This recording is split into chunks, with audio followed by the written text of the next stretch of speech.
Good evening, everyone, and welcome to the showing of the second selection in our Hollywood's Finest Classic Musicals. Oklahoma, 1955, directed by Fred Zinnemann, with Gordon MacRae, Rod Steiger, and 18-year-old Shirley Jones in her film debut. The movie is blessed with memorable music by Richard Rodgers and Oscar Hammerstein, and stunning choreography by Agnes DeMille, much of it employing classical ballet techniques. It was adapted from the 1943 Broadway version, which broke ground in the world of musical theater by using the lyrics of each song to tell the story, so that the segue from dialogue to song came smoothly and naturally. The screenplay was adapted by Sonia Levian and William Ludwig from Lynn Riggs' play Green Grow the Lilacs. Like other Rodgers and Hammerstein musicals, this one boasted their favorite theme: boy meets girl, boy loses girl, boy gets girl. The shows were all about ordinary people, and many took place in rural America. Rodgers was, therefore, in control of the set. He and Hammerstein were on the set at all times and able to retain complete control over the project. The film took 9 months to shoot on location in and around Nogales, Arizona, which was chosen because the crew could not find suitable locations in Oklahoma that had not been impaired by encroaching modern elements such as oil wells and power lines. What they wanted was open skies and cornfields, and when they couldn't find a suitable cornfield, they turned to the University of Arizona Agricultural Department to plant one that would be as high as an elephant's eye at the right time. They also built a farmhouse and a smokehouse and brought in horses and cattle for the shoot. The cast and crew stayed in a little motel nearby during the rainy season so they could get the kinds of cloud formations over the landscape that they desired. As art director Jim Wright was preparing for the film, he discovered that the area of filming was subject to flooding during the rains. He demanded $15,000 to build a dam to protect his sets, and lo and behold, the rains did come, and he managed to save more than $250,000 worth of construction. Although Fred Zinnemann was directing his first and only musical, he had experience directing westerns, having directed the award-winning High Noon in 1952. All the music had to be pre-recorded because they could not keep a full orchestra on set while on location. Therefore, all the vocals had to be lip-synced. Since the film was being shot in two forms, the newly introduced Taddeo and CinemaScope, everything had to be filmed twice because fewer theaters had Taddeo equipment than CinemaScope equipment. The movie could only open in a few cities where Taddeo could be projected before it went on to a wider release. Very few changes were made from the Broadway version. As a result, the movie ran very long, and at 2.5 hours was very lengthy by the standards of the period.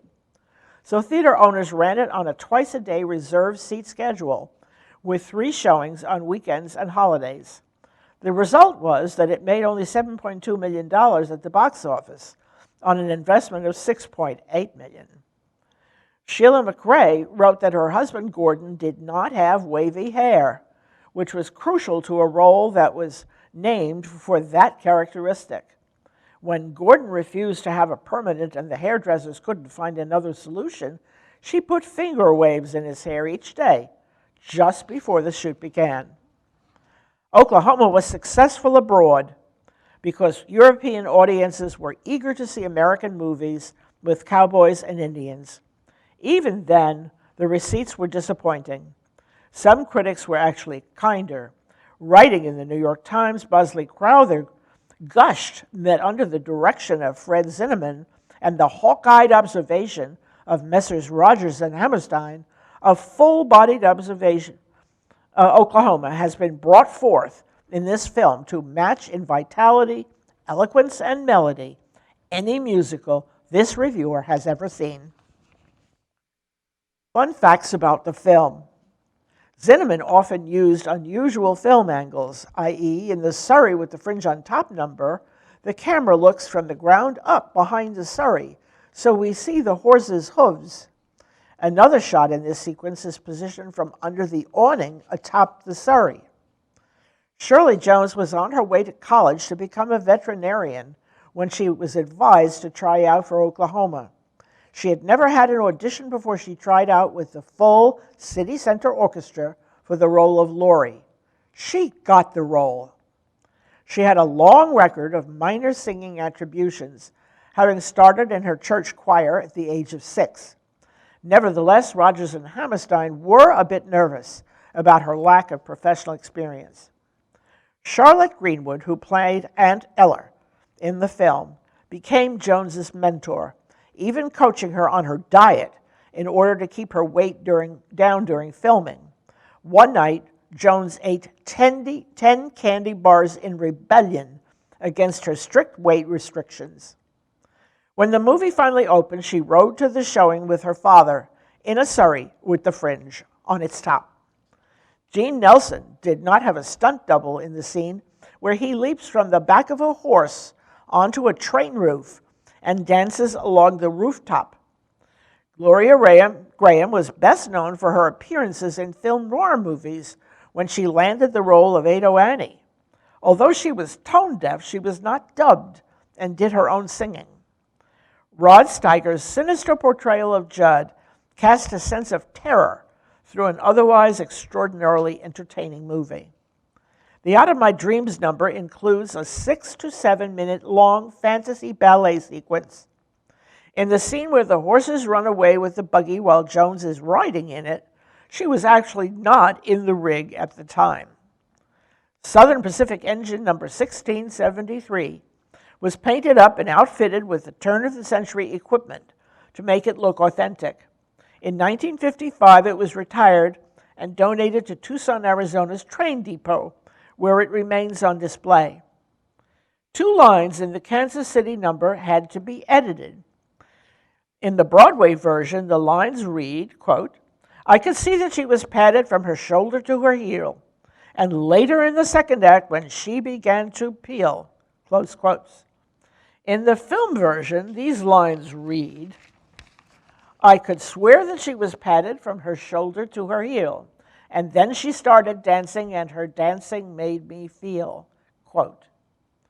The ending scene in the Kansas City number, in which the Goon Girls, Lisanne Truex and Jane Fisher, jump from the roof of the train to the waiting arms of their boyfriends, proved to be very lucrative for them because their union demanded $250 for each jump they made due to the hazard. Because Zinnemann was a perfectionist, he insisted on doing 7 takes of this scene before he was satisfied with the shot, thus dropping more money in their pockets. Lisanne had a distinctive bowl haircut, like those worn by small children of the day. One day she was primping in front of a mirror on set, with her colleague Jane Fisher observing her. Agnes DeMille came along and thought it was so charming that she persuaded Zinnemann to include it in the film. Lisanne also had to adopt a childlike voice to deliver her lines. In real life, she had a deep, husky voice like Marlene Dietrich's. Although James Mitchell and Bambi Lynn stood in for McRae and Jones in the dream sequence, Rod Steiger actually did his own footwork, with heavy coaching from Agnes DeMille. Governor Carey of Oklahoma and later declared the soil in Nogales to be a temporary Oklahoma territory, and later drove a surrey with a fringe on the top to the Rivoli Theater in New York, where he raised the Oklahoma flag over the theater during the movie's premiere. Things to look for: the haystack burning scene in which Jude gets his revenge, James Mitchell and Bambi Lynn standing in for McRae and Jones in the dream sequence, while Rod Steiger does his own dancing. Southern Pacific Engine number 1763. Gloria Graham's singing number using her own voice, not dubbed, despite the fact that she was tone deaf. Edited lyrics in the Kansas City number. Gordon McRae's fake wavy hair. Virginia Bowles, primping in the mirror, standing for Jones in the Many a New Day number. The Out of My Dreams fantasy ballet. The Kansas City sequence in which the dancers jump from the roof of a moving train to the waiting arms of their partners. Now it's time for us to view Oklahoma. Sit back, settle down. Please remember, it may take a few minutes for the film to roll. Enjoy.